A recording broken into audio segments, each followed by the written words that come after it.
What's up guys, welcome back to the channel. So Elise, this is the League of Legends champion I'm going to be covering today from the Shadow Isles. So last Thursday we covered Maokai, and I believe she is officially the last champion from the Shadow Isles. Once I've covered her, I'm going to be going through Senna and then also Gwen as well. So anyways, this is Elise. What am I going to do today? I'm going to go through her bio, I'm going to go through her skins, I'm going to go through her login theme. She's also got a spotlight as well. I couldn't find any special interactions, but I might throw some skin interactions in there as well. We shall see. Anyways, I will timestamp the whole thing as I always do. And yeah, without further ado, let's go. So, Elise, the Spider Queen.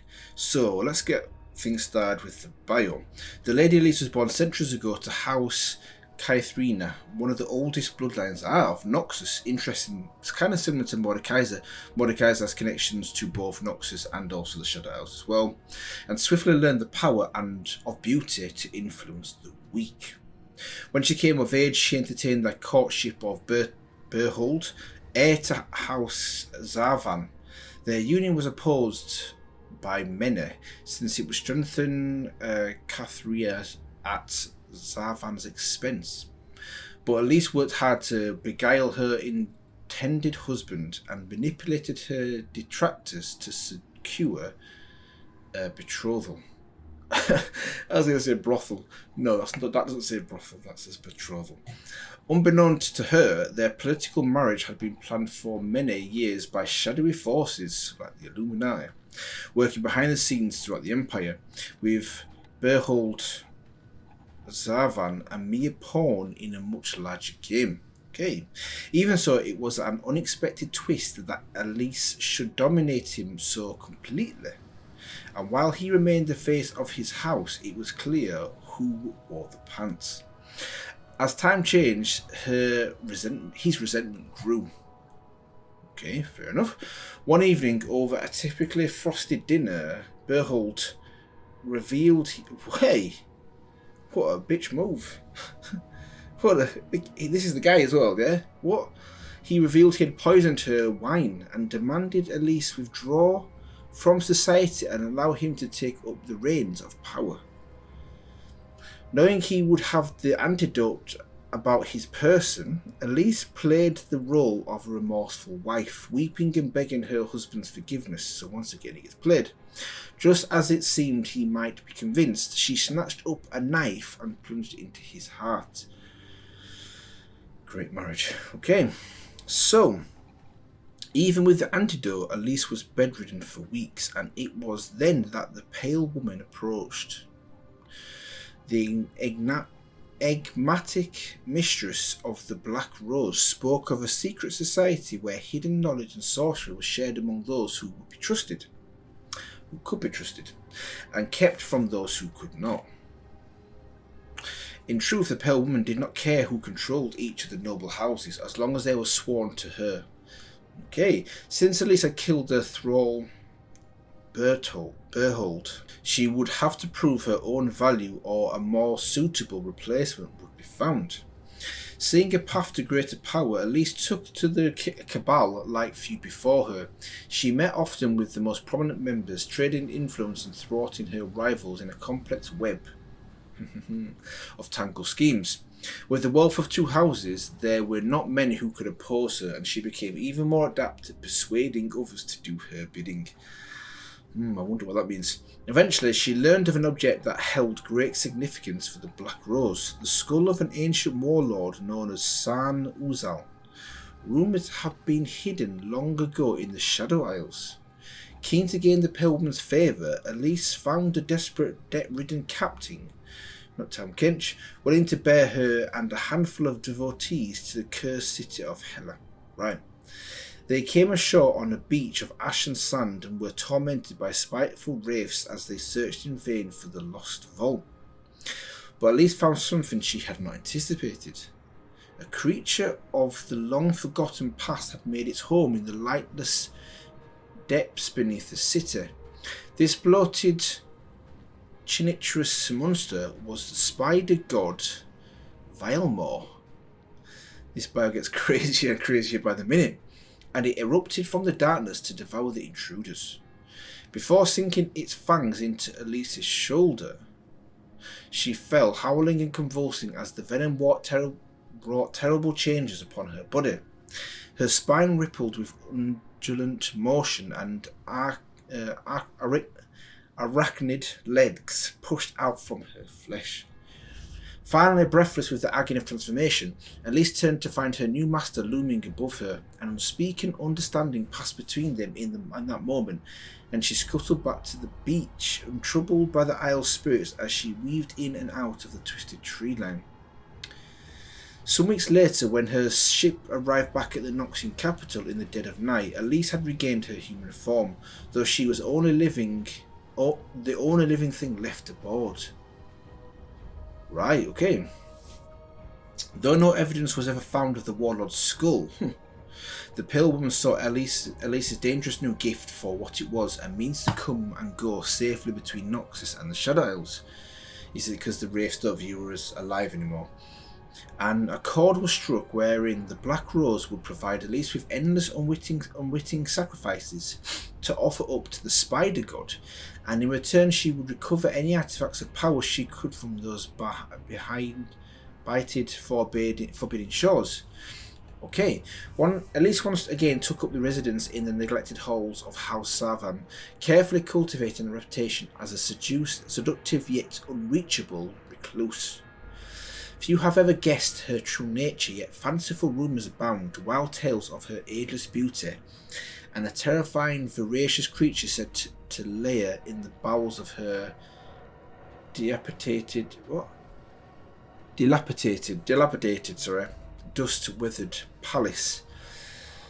Though centuries have passed, whether Elise feels the summons of her god, she returns to the land of the Black Mist with a helpless suitor in tow, or some other easy swayed soul, and none who accompany her ever return.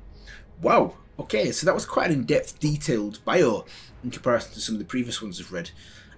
Interesting to find out obviously a little bit about her, because I had no idea going into this of her backstory and how she obviously got the abilities that she has, and also how she's got this kind of relationship with this this Pale Woman as well, who is basically like the puppet master. She controls everyone basically, and how Elise has got this nice balance between the two, and she's got her own power and control as well.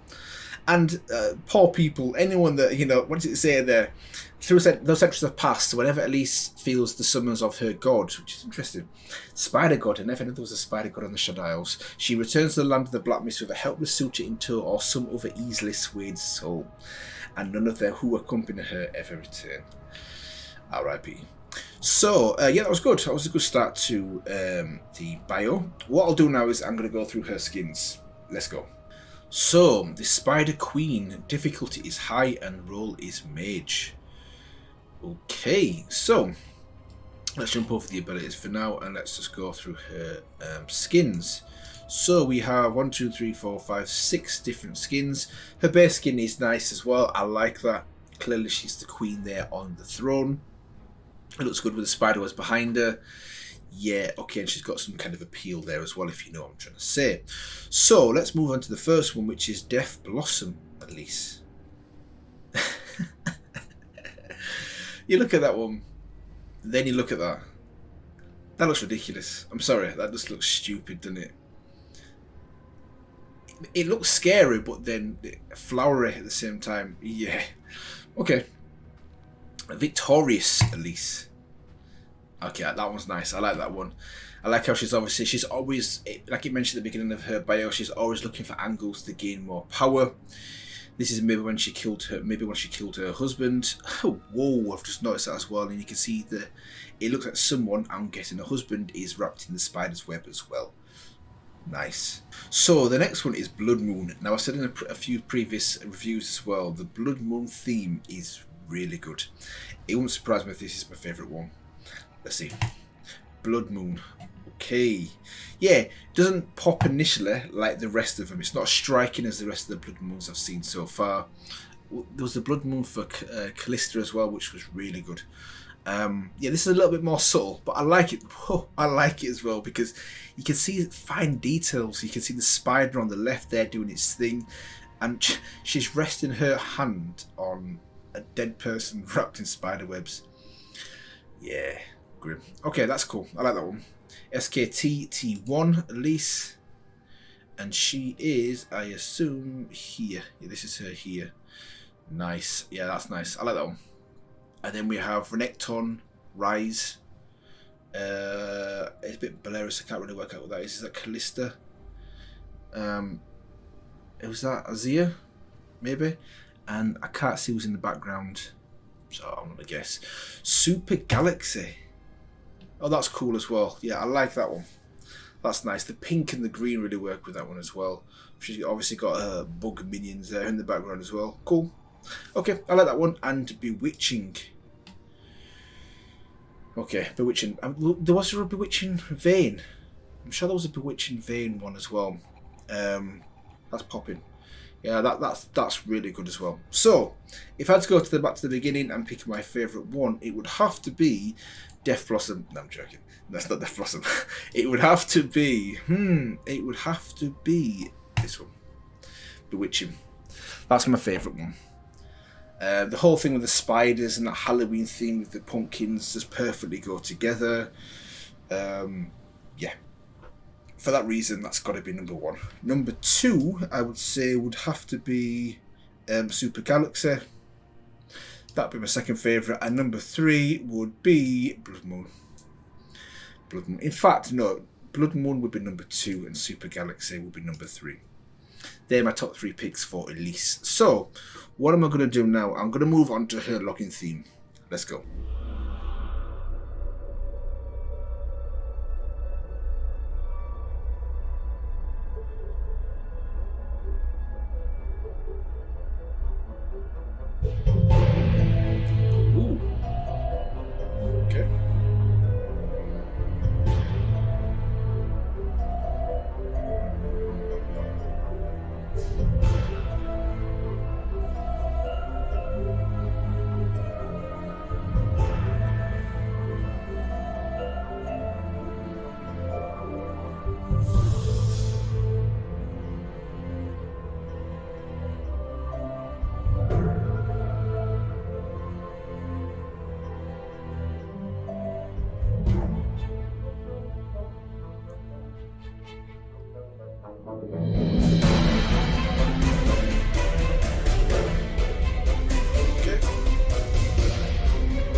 Okay.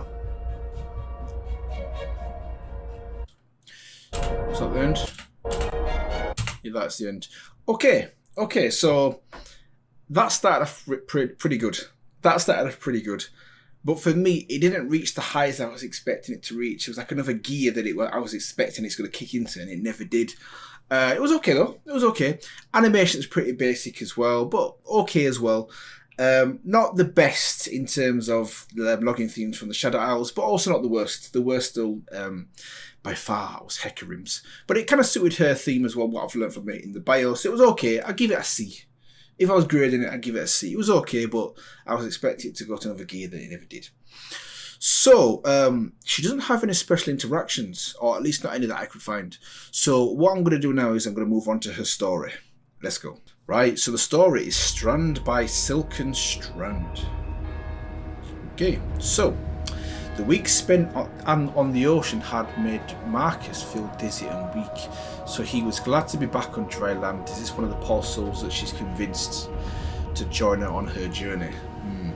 The path leading from the basalt shore had a slick, oily quality, making it treacherous underfoot. The crooked trees to either side were wretched, blackened husks that wept yellowed sap from where it looked like some panicked animals had clawed them ragged. Soft lights shimmered between the trees, dancing like the corpse candles that flickered over marshlands and drew unwary souls to their doom. The branches were hung with what looked like canopies of ragged muslin, and it took Marcus a moment to realise they were swathes of cobwebs. Wiry black bracken clogged the undergrowth on either side of the path, rustling with the motion of unseen creatures shadowing their passage through the forest. Perhaps the rats infesting the ship had followed them. Marcus had never caught sight of one beyond a fleeting glimpse of a swollen, black-furred body or the skittering sound of claws and wood. He'd never been able to shake the notion that it sounded as if these rats had a few too many legs than any normal rat should have, because they're not rats, they're probably spiders. The island's air was heavy with damp, and his finely tailored tunic and boots were sodden with clinging moisture. He had a scented pomander beneath his nose, but it did little to disguise the stench of the island, reminding him of the charnel pits beyond the walls of Noxus where the winds blew in from the ocean. Thinking back to his homeland, he felt a brief twinge of unease. The revels in the catacombs far beneath the city had been a deliciously illicit thrill, a reward for following the secret symbol of the black petal bloom. Within the darkened, whatever that is, he and his followers gathered as to Forties, where she waited. He looked ahead, hoping for a glimpse of the belying woman whose words had brought so many of them to this place. Okay, he caught a flash of crimson silk, there you go, and swayed hips, there you go, before the mist oozing between the trees obscured his sight of her. He'd thrilled to the sermons of her ancient god, and had been overjoyed when he and the others had been chosen to join her on this pilgrimage. One way. It seemed like a grand adventure when they boarded the heavily laden barquey at midnight, under the still gaze of the mute and hooded sternman, but being so far from Noxus had begun to dull his enthusiasm. Marcus paused and turned to look back along the path. His fellow pilgrims pushed past, like vacant-eyed cattle en route to the slaughterman's hammer. What was wrong with them? Behind him came the sternman, gliding over the path as though his feet barely touched it. Hopefully it's not fresh. His robes were undulant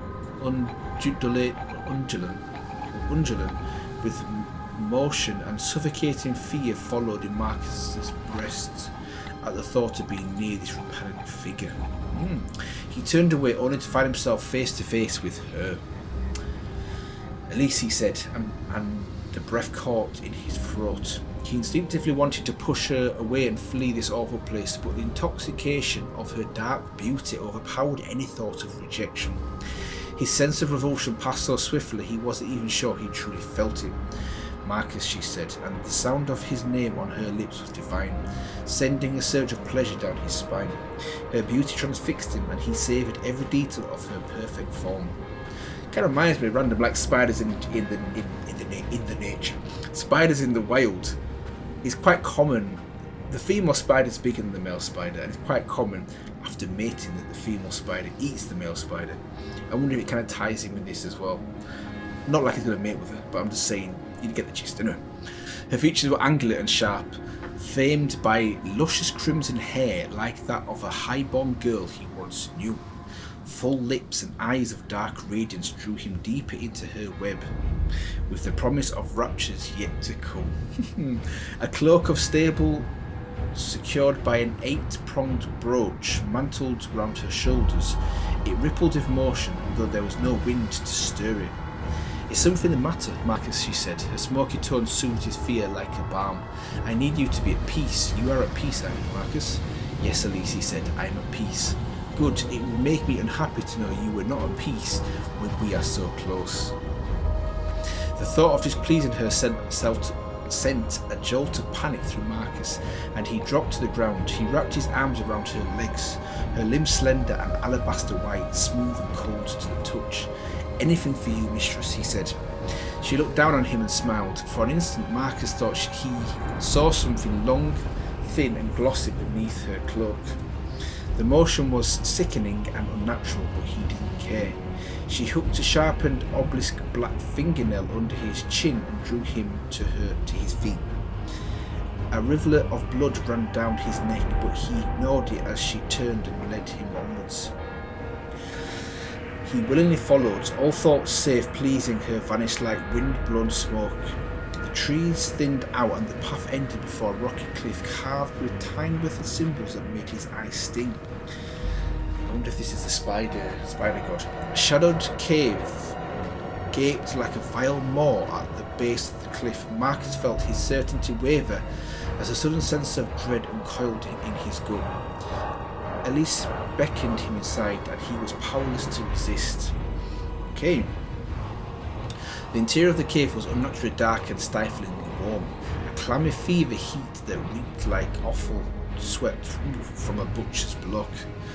Probably because it is in essence similar to offal that's in there. A voice deep inside was screaming at him to run, to get as far from this hideous place as possible, but his traitorous feet carried him still deeper into the cave. He should be blaming someone else. A droplet from somewhere high above landed on his cheek like an alien, and he flinched at the sudden burning pain of it like an alien. He looked up at the cavern roof, seeing pale grub-like shapes hanging overhead and swaying with frantic trap motion, which we saw in the animation from her login theme. In the translucent surface of the fresh-spun web, a human face screamed, which is one of her skins as well, the blood moon skin. A human face screamed in mute horror against the suffocating silken net. "What is this place?" he asked, the veil of deceit woven around him falling away. "This is my temple, Marcus," said Elise, reaching up to unfasten an 8-pronged brooch at her shoulder and letting her cloak fall away. "This is the lair of the spider god." Her shoulders screamed as 2 pairs of slender, chinicherous limbs unfolded from the flesh on her back, long, dark and tapering to razor talons. They lifted Elise up as a grotesque bloated mass shifted in the darkness behind her. Colossal legs heaved its corrupt body forwards, the faint light from beyond the cave reflecting on the mirrored facets of its eyes. The vast spider's bulk was enormous, furrowed and scabbed with wet, mutant growths. The terror of its nightmarish appearance shattered the last of Elise's hold of Marcus, and he fled towards the cave mouth with her cruel laughter ringing in his ears. Ropes of sticky web stuck the rocks beside him. Gluttonous strands struck his failing limbs, and his pace slowed as he became more and more entangled. He heard the clicking of crawled limbs in pursuit and wept at the thought of her touching him. Yet more strands of her web snared him as something sharp stabbed his shoulder with astonishing swiftness. Marcus fell to his knees, paralysing venom spreading through his body and locking him in a prison of his own flesh. A shadow fell across him and he saw the mute steerman with his arms outstretched. Marcus screamed as the steerman's hooded robe collapsed, revealing that this was not a man at all. Whoa, but a withering nest of innumerable spiders giving the semblance of a man. Whoa, they fell upon him in their thousands, and his screams were choked to muffled grunts as they crawled into his mouth like the mummy, clogged his ears and burrowed inside his eyes. Elise swung into view above him, borne aloft by the jolted limbs at her back. She was no longer beautiful, no longer even human. Her features were alight with a ferocious hunger that could never be sated. The looming form of her monstrous spider god lifted Marcus from the ground with its razor mandibles. "You have to die now, Marcus," said Elise. "Why?" he managed with his last breath. Elise smiled, her mouth now filled with needle-like fangs, so that I can live. Interesting. Okay, I like that, and that kind of ties in or answers partly my question in the bio. I wonder why she was the only one that survived the spider god initially, but clearly it saw that, you know, she's beautiful and he can use that to his advantage as well, and provided she brings back fresh meat for him to eat, he will keep her alive. Yeah, okay, good. That was good. That was interesting. As I was reading through it, I was thinking, which would be the worst way to go? Elise or Evelyn? Both horrible ways to go, to be fair, but I think I think Evelyn would be the better choice of the two. Yeah, I don't think spiders burning into your eyes and your mouth is the one, in the ears. No, that's not the one for me. Anyways, now we've established that, the best way to die out of the two. There's only one more thing to do, which is the spotlight. Yeah, there isn't a special interaction, unfortunately. So yeah, I'm gonna move on to a spotlight now. I've had a little look at it. I think it's kind of old as well, like the previous ones I've done, but hopefully it'll give me an idea of her abilities and all the rest of that good stuff as well. So let's go. Welcome to the League of Legends Champion Spotlight, featuring Elise, the Spider Queen. Yep. Elise is a hybrid between a ranged mage and a melee assassin or fighter. Swapping between her human and spider forms, she tries to single out her prey and take them down with her abilities and spiderlings. Let's start with Elise's ultimate, which is automatically learned at level 1 and allows her to switch between human form and spider form. Whoa, so her ultimate's learned at level 1. Okay. When switching to spider form, she releases spiderlings, deals bonus damage on her basic attacks, and gains bonus movement speed, armor, and magic resist. Elise's passive is Spider Swarm. While in human form, whenever she hits an enemy with an ability, she will ready a spiderling up to a cap. Upon switching to spider form, she releases these spiderlings to fight alongside her until they die, or she switches back to human form. Now let's talk about her human form abilities. Neurotoxin damages target enemy and deals bonus damage based upon their current health. The healthier her target, the more damage dealt. Volatile Spiderling walks to target location, exploding on the first enemy it hits. Whoa, kamikaze. If it doesn't hit anything, it will seek out a nearby enemy, or simply explode after a few seconds. When Volatile Spiderling explodes, it deals damage to all nearby enemies. Cocoon fires out and stuns the first enemy it hits for a short time. Now let's talk about her abilities in spider form. Venomous Bite damages and lunges at target enemy, dealing bonus damage based upon their missing health. The more injured the target, the more damage dealt. I recommend taking a point in Neurotoxin/Venomous Bite at level 2 and maxing it by level 13 for single target damage output. Right. Skittering Frenzy significantly increases the attack speed of Elise and her spiderlings for a few seconds. Whoa. While Skittering Frenzy is active, attacks made by Elise and her spiderlings will heal Elise. Taking a point in Volatile Spiderling/Skittering Frenzy at level 1 and maxing it first offers great jungle presence as well as minion clearing in lane. Yeah, pretty OP. Repel sends Elise and her spiderlings up into the air, becoming untargetable and revealing nearby enemies. If Repel is cast directly on an enemy, she will descend on her foe immediately. If Repel is cast without a target, she will remain in the air for a short time and can be cast again on a nearby enemy to descend upon it. Cocoon/Repel should garner 1 point early on, but the utility it offers allows it to be maxed last. When jungling, open up in human form and cast Volatile Spiderling. Immediately switch to spider form and hit Skittering Frenzy to take down jungle camps. When traveling between camps, remember to stay in spider form, as the increased movement speed will help you move around the jungle faster. When ganking, it's best to open in human form to lead with Cocoon and the rest of her abilities. Then, activating Spider Form will help you take down your prey with a Venomous Bite and Skittering Frenzy. Right. Saving Repel allows you to catch up to fleeing enemies. If you can't quite catch your prey, then feel free to open with Repel. After chasing with Venomous Bite and Skittering Frenzy, switching to human form will make Cocoon extremely easy to land. Afterwards, you can switch back to Spider Form one last time for Venomous Bite and the kill. Sometimes, enemies can tell a gank is coming if you play too aggressively. As Elise, you won't have to make those kinds of moves. Jace comes down to gank Gragas, and after Gragas tries to escape, Elise heads over in spider form, lands Repel, and finishes the kill with Venomous Bite. Since you'll be ganking often, you may find yourself running behind the enemy turret to pin him down. After dealing some initial damage, Elise runs back away from the enemy turret to escape its damage. Waiting for cooldowns, she comes back in with Jarvan, landing Cocoon and Volatile Spiderling while staying out of range of the turret to ensure the kill with no casualties. Nice. Because Repel reveals enemies in the Fog of War, Elise is great at initiating or responding to counter-jungling. Elise is able to descend upon and steal away her own Golem buff and lock up TheReelSym with Cocoon.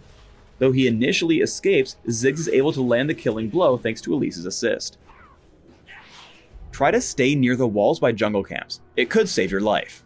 Evelyn opens up onto Elise, and knowing she can't quite escape normally, Elise just hits repel, reveals the nearby Wraith camp, and lands on the other side of the wall, evading a grim demise. Bye. In team fights, Elise's goal is to quickly burst someone down, and then play a bit evasively until another target can be found. Let's slow the fight down so that we can see all the action. Slow-mo, okay. Upon spotting Leona, Elise lunges in with a venomous bite and deals great damage with her spiderlings as her team picks up the kill. Now low on health, Elise backs off and switches to human form to fire from a distance.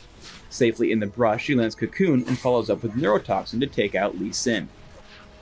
Now Elise finds both Evelyn and Graves low on health, so she hits spider form, repels up, and drops back down to pick up the kill on Graves with venomous bite.